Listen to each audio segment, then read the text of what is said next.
I think because I am a survivor of cancer, and it was a very long and unique journey, so unique to me because I went so many. And when I was first diagnosed, I had 13 very close friends who all with the same diagnosis, all at the same stage, pretty much the same protocol. And I am the only one left. So I feel I kind of owe it to them. Hi, welcome to the Living Fun podcast.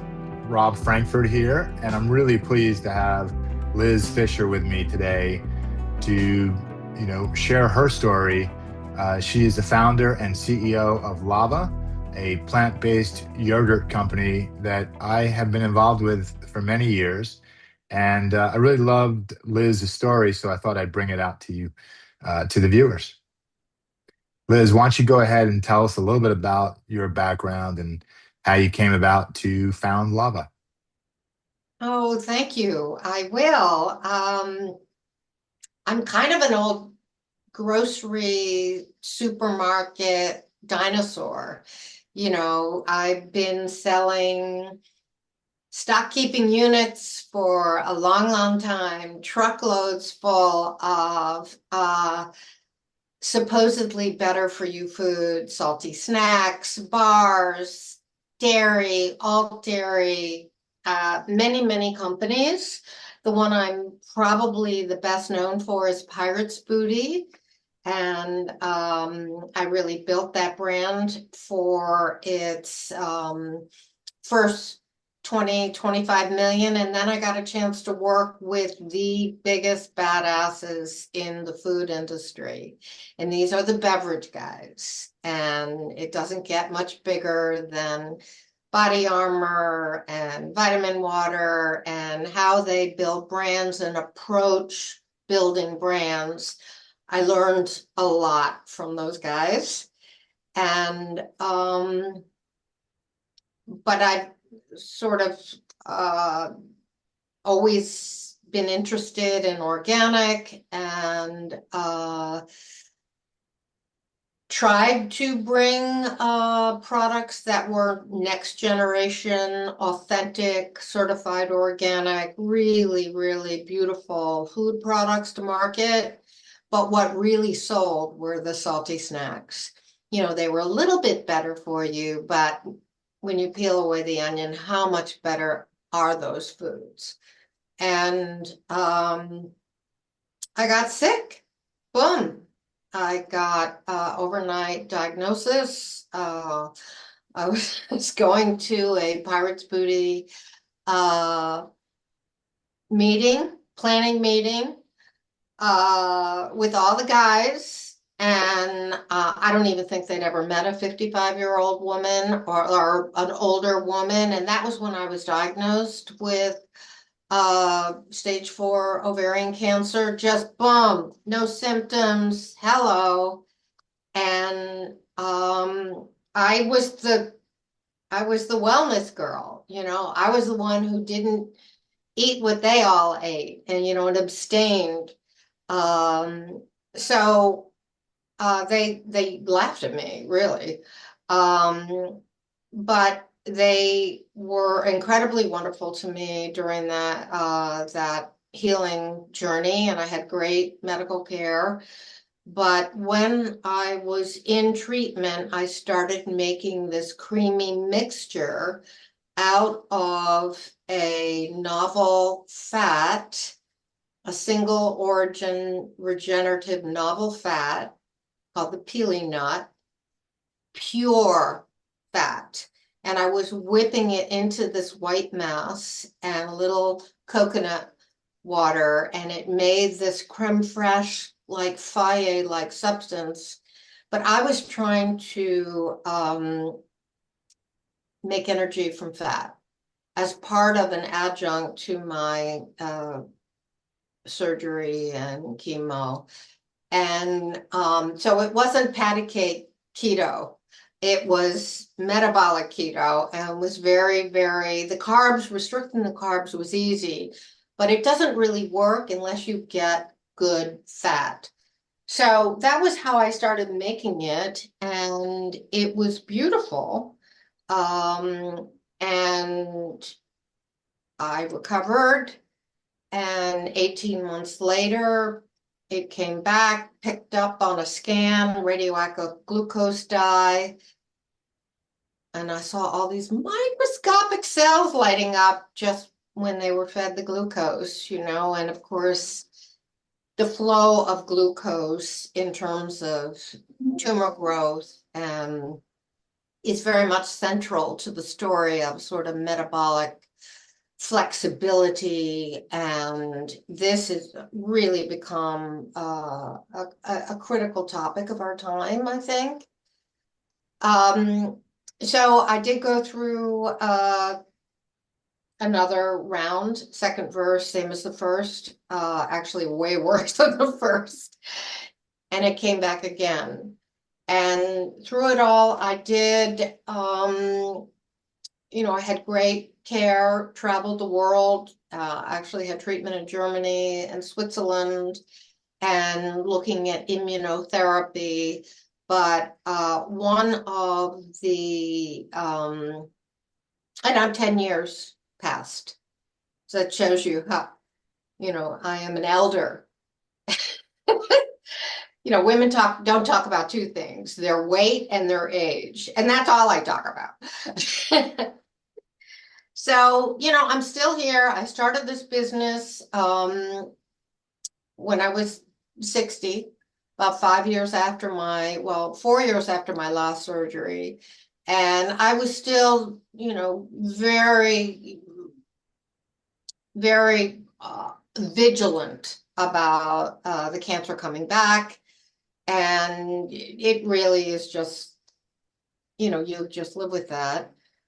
But curtailing the sugar and making this unsweetened yogurt, I got investors to say we were the best in class, best in taste, best in nutrition, and boom, we Series A, pre-revenue, a year pre-revenue. I mean, that doesn't happen anymore. So, and the most thoughtful venture capital in the entire wellness space, they had our back, and got the call from Whole Foods. We see what you're doing, the velocities, the traction. I mean, I've been selling a lot of food products, and it's very exciting. Beverage is probably the one that, the velocities, the front lobby displays. We used to build incredible displays, and they'd sell. They moved units, and I never saw anything like yogurt. Nothing comes close. When you see, 200 cups in a single store in a single day, just woo, and it's perishable. So there is this extra layer. It takes a lot of courage to go into that category. I mean, you can sit in a warehouse for 18 months and you have this false sense of security that you have time to sell things. You don't have that in fresh food. So there we are, got the call, Whole Foods, 2019. We love what you're doing. You're in 4 regions. We're going to put you into all of them. And we got all of our sweetness from this ingredient that I never talked about, green plantain. And it was just this lovely, gentle, low glycemic sweetness, but it also had the mouthfeel of yogurt and dairy. And it turns out that is the ingredient that has served up what I think is the most important part of the company. And yogurt is ultra processed. There are exceptions, of course, but it's all pretty much made the same way. press a button, psh, out it comes. That was not what lava was. It was as ugly and discombobulated and guys flying, slipping around in coconut cream and, but my co-packer just knew their equipment. They were so experienced, and I had a great ops lead who is, genius, and worked over and over and over again to discover a reproducible flow process to take this whole untouched food and make it fresh, not heated. And these cultures, the bacteria that drop the pH, and it's a very slow process, mind-numbing to wait for that pH to drop. But when we did that, from the first day we did it, we knew that was the story. But we didn't know how to tell the story. And nobody was talking about gut health in 2019. It was plant-based, which we're not going to talk about. So, you want to ask me anything about that? Yeah, I have lots of questions. First off, why not talk about plant-based? What's changed since 2019? Well, the alt meat sector basically sucked us all down the drain, sadly. I never really wanted, I was riding a beautiful wave because we came into the market with this next generation alt dairy product, but it was much more about the cleanness. It was not trying to duplicate cow's milk yogurt. That was never the goal. I was trying to make this whole metabolic food that happened to live in the yogurt case. And I do believe we succeeded at that. But I'm trying not to watch too closely at what's happening over in the alt meat segment. There are some stunning examples that I made similar mistakes on a much, much smaller scale, which was expanding into new categories. Alt milk in particular, we just got that there was so much affection around this beautiful heirloom regenerative ingredient. Why not make this clean milk? How hard can it be to make plant milk if you already have a plant yogurt? And we did it a year into COVID. So it was a complete, we launched it nationally. It was a capital intensive category. So I'll just say, in terms of capital, once we got the commitment from Whole Foods to roll out the yogurt nationally, 45-day shelf life. I'm painting a logistical picture. We 5 months after we launched, the trucks stopped rolling, literally.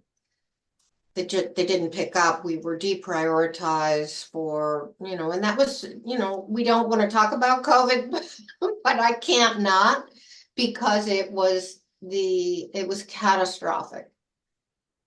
We hadn't built a brand yet. We had this organic following of people who are like, no, don't add protein. I know how to get protein. I want you for everything else. I want you as my daily ritual. So yogurt is an interesting behavior, kind of consumption. People who eat yogurt eat it a lot. And in some countries, they actually eat it. Like half the people in Germany eat it daily. That's a lot of consumption, from a commercial perspective. But it's an old it hasn't been disrupted in a long, long time, So Delicious and Silk, which are the category leaders, have been the same products in many regards as they have been for 30 years. So I wanted to bring this untouched nourishment that addressed brain health, gut health, and of course was insulin promoted, insulin sensitivity. I'd learned that insulin is an anabolic hormone. So there's more to building and holding lean muscle mass than consuming protein. This is why diabetics waste away or go the other way. So insulin receptors on the tumor, that was all very, very relevant to me in the flow of glucose. So I think the timing, I don't know where we're headed, but I do think there's about to be a renaissance in the food industry. There's just too much consumer demand for authenticated supply chain. And we spent millions validating our supply chain, not just down to the partners, which was very important. And these are all small family farmers who are farming the way they have, the way their ancestors have. I mean, all of them. We've got third generation plantain growers in Costa Rica, sisters, very big, number 2 plantain growers next to Chiquita. And, they've just been incredible partners because, everybody wants to get paid. And the business got flattened.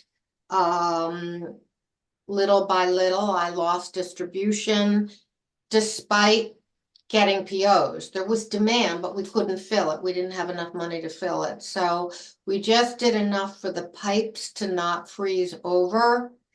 And here we are.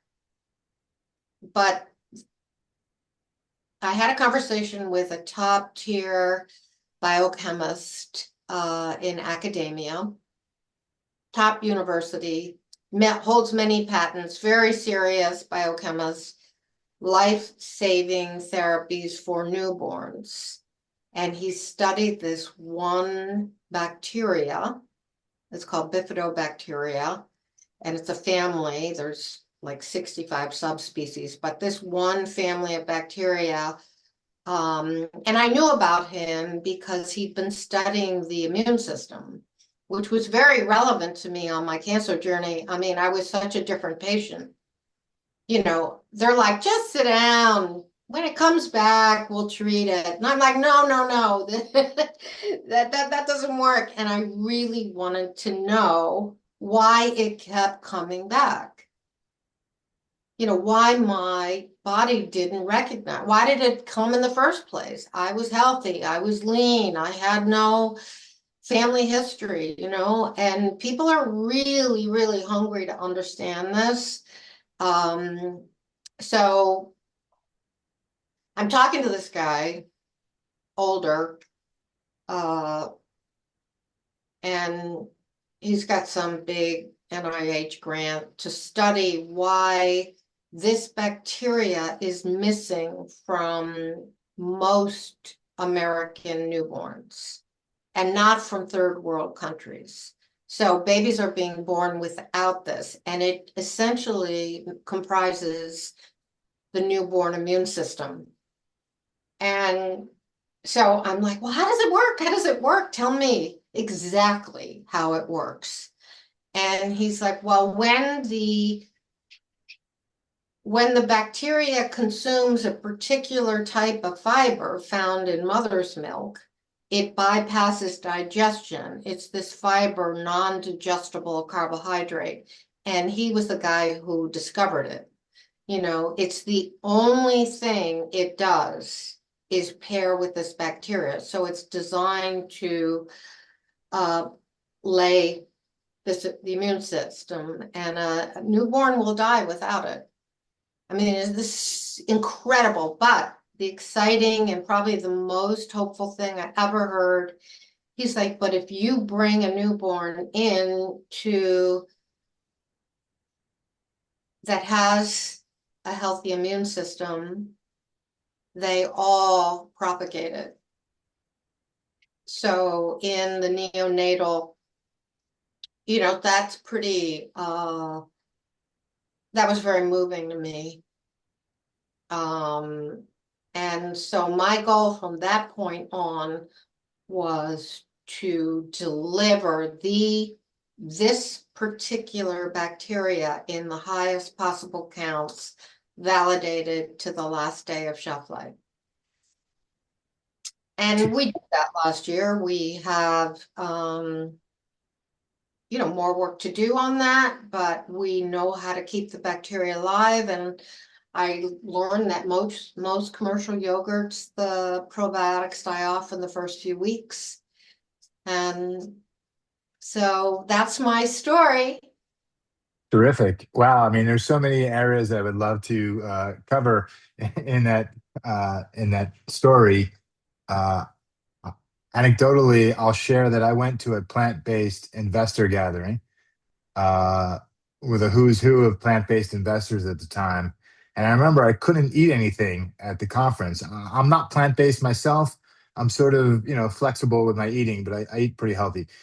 But the food that was being served was, to my taste and my view, a lot of plant-based foods that were mimicking sort of trashier foods like an egg McMuffin, but with plant-based ingredients. And none of that tasted, it just tasted like junk food to me. And what you said about clean ingredients and your message around health, I was kind of hoping to see and hear more of that in the plant-based community. I love animals, don't get me wrong, but I also love humans too. And so I love hearing that message about clean ingredients, uh, for humans as well. And so tell me, um, as it relates to Lava, where are we today? Like, where are you selling your product? How many units and SKUs, or whatever you want to share with us about your business? Well, we sold 1.8 million our first year in business, 5.8 our second gross sales, 6 our third year of business, and 3.5 our fourth year in business, our fifth year in business, less than 1 million. And then last year and this year, less than 1 million combined. So it's it's, it's the only part of the business I'm confident I can build back. Retailers will take you back. They just don't want you to short them. And all we've done for the past 3.5 years is short. I mean, we lost Wegmans when we cut one of their 3 SKUs, and it was half of their volume. They don't like having holes. So that's why bigger vendors who are able to assure supply, that's who they want to do business with. It's too much pressure. It's too fast moving to nourish a little business that doesn't have the ability to meet demand. So my goal is to raise capital from this next generation of investors who care about food as medicine, who understand that and believe that it is coming. I mean, where is the food in food as medicine? Um, it when you look, we're all eating the same 5 ingredients. It's corn, it's sprayed wheat, it's been sat in a warehouse, it's, whey protein isolate. I'm just like, what? When I look at what people trade out for protein, it's pretty gross. If you knew where it came from and how it's been handled, and maybe it won't kill you, but it's certainly not going to heal you. The uh, the current administration is talking about making America healthy again. And again, not a political conversation, but some of the goals that they talk about with reversing the food pyramid and some other measures that they're putting in place. What are your thoughts? I mean, is that moving us in a better direction? Well, I my hero was and is a researcher named Walter Longo. He is very well respected longevity researcher. He's making some inroads. He's the time restricted eating, fasting. He created the fasting mimicking diet, and looking at the longest lived cultures, what their food and lifestyle are like. And he is actually using food as an adjunct to cancer treatment with his Create Cures Foundation. And I mean, you can't, when you look at all-cause mortality under the age of 55, the higher the protein, this is very unpopular, very unpopular, but I'm just going to lay it out there. But the higher the protein intake, the higher the all-cause mortality risk is. So he is an advocate of adding more protein over 65. And of course, all the lifestyle, weight bearing, all that stuff, and for a skinny little elderly white woman, I want muscle as much as the next guy. But protein is easy. It's really, really easy. Everything else is what's hard. And these types of fiber, polyphenols, rich ingredients with resistant starch and a supply chain that's been validated to how these ingredients have been grown. So I think there's a lot of value in their discussion around glyphosate-based herbicides and other, toxic chemicals that when you and I don't want to be political either, but I can't unsee it that it's an approved antimicrobial, and it's used on 80% of what we consume.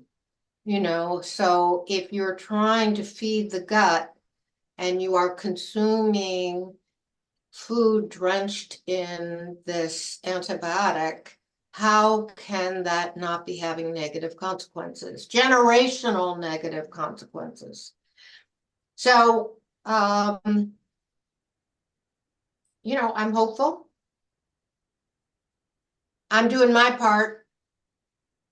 I would like to talk to some more investors who've actually done time in the grocery store, have actually sat on boards with CPG companies and seen how difficult the decisions are that they have to make. It is not something that can happen in working out in a gym, with your other friends and just start a food company. If you're not helping the problem, we can't just keep making these things the same way. So, I'm going to die on that hill, obviously, not of cancer, I hope. I'm pretty sure no. But so, yeah, I'm an advocate for regenerative agriculture and across the spectrum, diverse ingredients, not just the same, corn, and not all the oat and soy is sprayed, but it's pretty hard to find some that isn't. So tell me, if you were given the opportunity to launch this business today with everything you know today, how would you do it differently? Well, I wouldn't have launched the milk for sure. So we'd still be filling our POs if I hadn't done that. And that was a, unanimous board decision. We all wanted to create a new plant milk, that was 3 ingredients, unsweetened, no trade outs, no shortcuts, and really, really good. And a creamer, incredible creamer. It was So what is it? discontinued. Sorry, go ahead. What was discontinued before we did a single consumer tasting? Before a single customer said that they liked it or didn't, so the consumer does run the show. And this is their high C. If they were opera singers, they are singing high C. They want clean ingredients. They don't want any BS. They tend to trust scientific and medical thought leaders or influencers, and have one or two that they really listen to. And certainly I'm the same. The ones I listen to are talking about this metabolic flexibility. If you want to say it's upregulating GLP-1, then say it. I mean, when I asked that opinion leader researcher about how does it work, how does the immune system work, and he said, well, the bacteria eats the fiber and then creates these metabolites. I'm like, well, wait a minute, isn't that how GLP-1 works? And he said, oh, yes, that's how it works. I'm like, well, why aren't you talking about that? And I'm sure he is, but I want to talk about it because that's exactly what we're doing. We are feeding the bacteria in the right ratio of their fermentable fiber. So that is some serious nourishment, and we made it delicious, which is very difficult to do without any additives. So 2 things on that. One, just expanding and putting a lot of working capital towards the milk. Is that the main sort of challenge, or understanding the market? But the actual product itself, you think it is a saleable product. It just wasn't the right time. Well, there was the other big key learning was we weren't making money. So that was, kind of the old model. First you build a brand and then you create a profitable business, and I had to learn from our most engaged and committed investors that that was very important to them. And it's a devalued category. People shop on price. They buy multiples, the 10 for 10. Nothing has changed. They still want a deal. I had one key retail buyer, big one, called on him a year ago. He's like, I can't sell any yogurt for over $1.99. I'm like, great. We're never going to be there. And so therefore it's harder to compete with inferior products or inferior ingredients because the price point is at that $1.99 or below, where you can't get to. Force you down because you want the business, and they have the business. But I do think now, as Amazon and Whole Foods become one entity, people will be able to buy fresh. There's more and more willingness to get what they want, pay for whatever it is they want, and they know what they want. So you mentioned GLPs. Is the idea that we can get the benefits of GLPs through the food that we eat, 100%. not necessarily having to take medicine for it? The unfortunate thing is we get, there's a reimbursement system for taking GLPs, but there's not a reimbursement system for eating the effective GLPs. Well, there are many, many more long, healthy aging benefits than just upregulating GLP-1. It's one system. So one metabolic system. So I think they run the candy cart in the chemo suite. There's got to be some connectivity with disease model versus, that those models obviously are intertwined, and are some heavy hitters doing some incredible work with food as medicine, that really is nourishment and food. So, I don't have all the answers, but I made something that I think hits the mark. And we learned how to rinse and repeat, because when you're a small company, making it consistent at scale, you never get that chance. And we had that chance for the past 4 years because nobody was watching, nobody cared. They wrote us off, investors ran for the hill. You know, it's just, it's bad investment.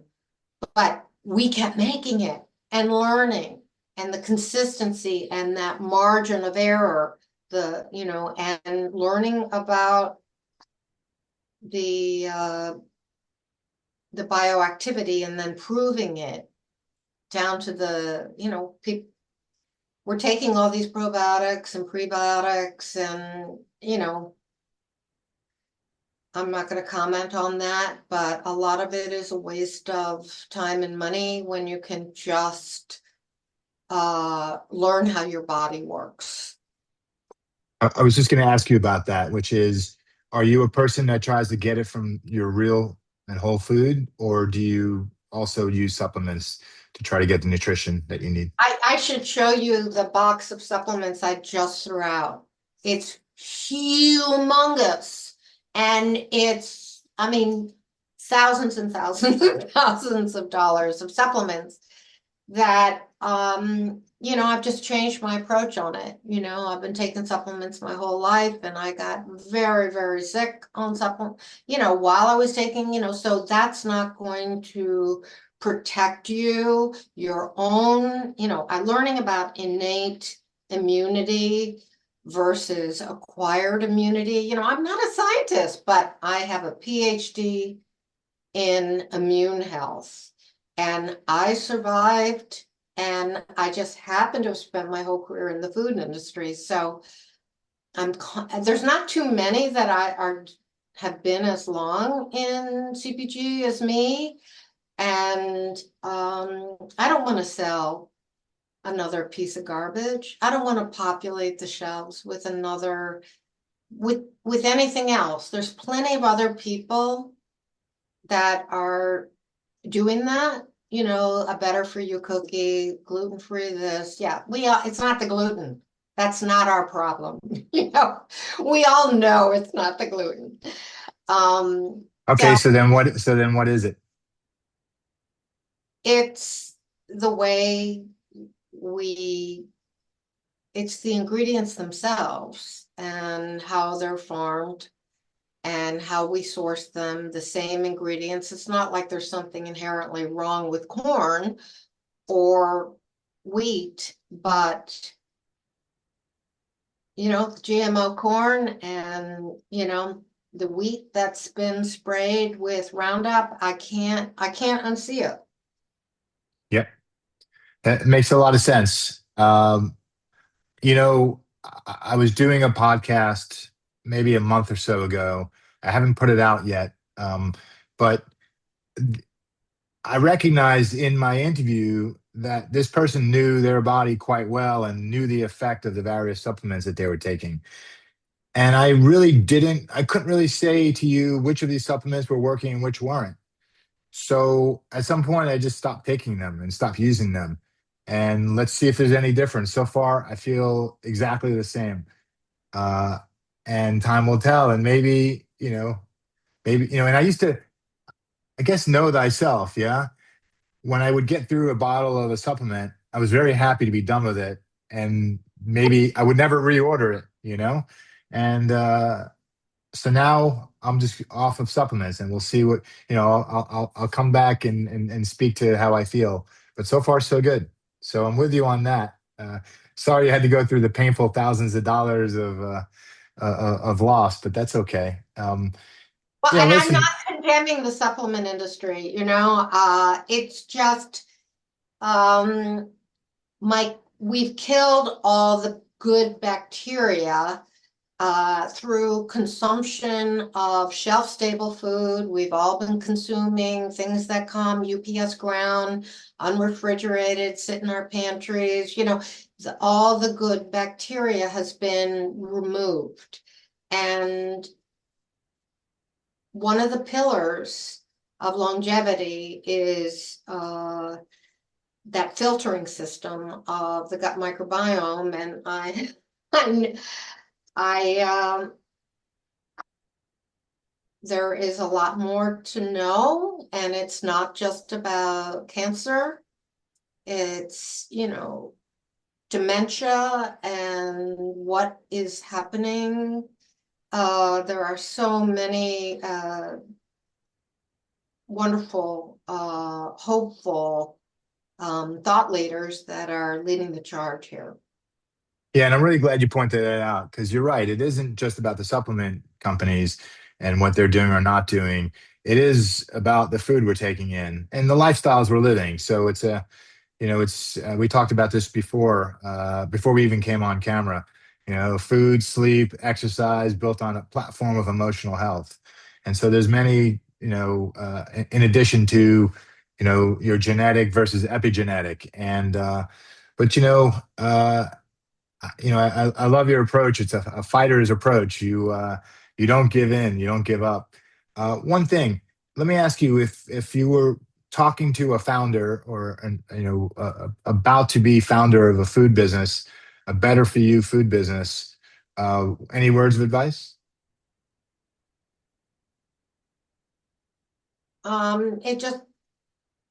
It better be worth it. Because it's a slog. Yeah, you give it everything you have, knowing,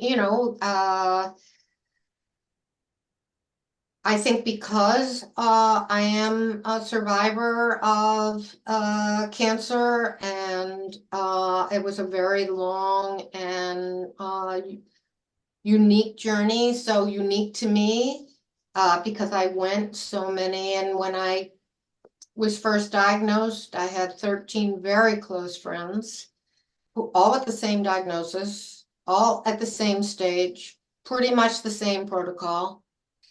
And I am the only one left. Hmm. So I feel I kind of owe it to them. Do you think that the lava product is a part or a big part of you being that one? No. I mean, because we only learned about this powerful medicine, creating a delicious, smooth, creamy, unsweetened texture was part one. And doing it at scale was very, very hard. More like a hummus than a yogurt, because we're jamming these whole plant material, not a bunch of just dump a bunch of powders in, and add water and stir, but the whole plant. And that we threw out way more than we sold for a long, long time. But then we started seeing this, they loved it. They loved it. It just resonated with them. And I've never seen that kind of consumer affection. So, I love volume. I love velocities. I want to make money, I mean, it's not a crime. So, I mean, I so am. let me ask it differently then. Do you feel that the the lava product itself helped you with your gut biome and having the right sort of balance in your body to help having the strength to overcome stage 4 ovarian cancer? It's been a trajectory, Robert, time restricted eating, being able to minute mimic the benefits of being in metabolic ketosis without having to eat a keto diet. Very much the right kind of fats, not the omega-6s, the right kind of fats that haven't been heated in the right ratio with but I think if I had to pick one thing, it is learning that I learned about these metabolites that occur naturally in a healthy human gut microbiome. And I learned that from, the top movers and shakers, top tier, not just researchers in academia, but clinicians who are gastroenterologists working with very, very sick people that are desperate to resolve these problems, Is there any one book uh, or influencer or videos that you've seen that you'd recommend to a person dealing with cancer today that Well, helped you I overcome? do like Dr. Robert Lustig, who's a pediatric endocrinologist, and I have he's been doing it longer than anyone I know. And I just learned that he launched a bunch of food products in Kuwait with this metabolic flexibility, where it's all been measured under his auspices. So, and they didn't even tell people. They just put a stock keeping unit on the shelf and it sold and people bought it, so kudos to them, hats off. So he's one. And then, I do love anything that, Zach Bush says. I can't not listen to him. He is, elevates the conversation in a way that nobody else does. And he talks about soil health and the mirror of the human gut microbiome mirroring the soil gut microbiome. And he's started this incredible collective across the globe. And he's also talking about glyphosate. This is a new passion. And my friends and family keep telling me not to talk about glyphosate, and I can't not talk about, it's showing up in the bread. It's everywhere. We're giving it to our kids. And then the other is Walter Longo, Professor Walter Longo. And he has books and his longevity books. And those are the ones I turn to with great frequency. Terrific. I can actually see a lot of the influence in hearing you speak, particularly around Lustig and Longo. I don't know Zach Bush as well, but I'm going to look into Oh, you're in for a him. treat. Okay. Buckle up. I'm not afraid. No, Last one. Oh, go ahead. He came from cancer research, so very much along the same trajectory as my discovery. And he was the one who identified a pathway in all plants and all bacteria. And he traces this back to the war machine and energy and what do they do with the toxic chemicals, and then modern day agriculture. So he really gets into the biochemistry of the plants. And his manifesto is worth the time. Maybe you can tell us where our viewers can get Lavva probiotic plant-based yogurt. You're out of luck. Really? It's come to that. We stopped making it about a few months ago. Not to say we're not going to make it again, but my customers are holding, and things come and go and change, and maybe it will come back in another name. I don't know. But it's hard to get investors looking at the food industry. It's a scary space for them. So it takes a lot of courage for venture capital to come into food right now. This is true. It takes a lot of money and a lot of luck, a good product.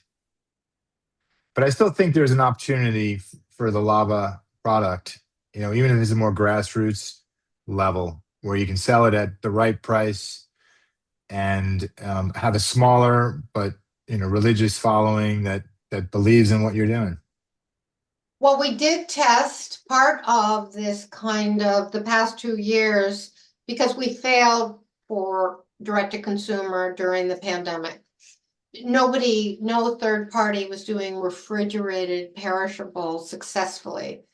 And that's not the case anymore. So along with all the prepared meal kits, we've seen a lot of turnover, a lot of restructuring, but we partnered last year to really validate home delivery with the yogurt. Second day, every zip code in the country, and we're making more money with that business than anything. It's more profitable because people will pay for something they can't get any other way. Customers still tell me, they are still howling at the moon. And you can get that from your website? No, we haven't made the product. So that's Okay. what I'm in the process of raising capital enough to buy the ingredients to keep producing. Terrific. And how much are you looking to raise? We're looking for 400K match to legacy investors, and that should last a year. And we can prove that with our unit economics, we're making north of 40 after trade. I don't know if that's too much detail for this podcast, but trust me, that's the best accomplishment we have going on. We learned how to make money at it, So, and that took a lot of real market validation, scrubbing the cogs, really getting retail buy-in on the SRP, so. Liz Fisher, I'm a big fan of you and of the Lavva product, and I hope to see it on the shelves real soon. Okay. Thanks for joining us. Okay, bye.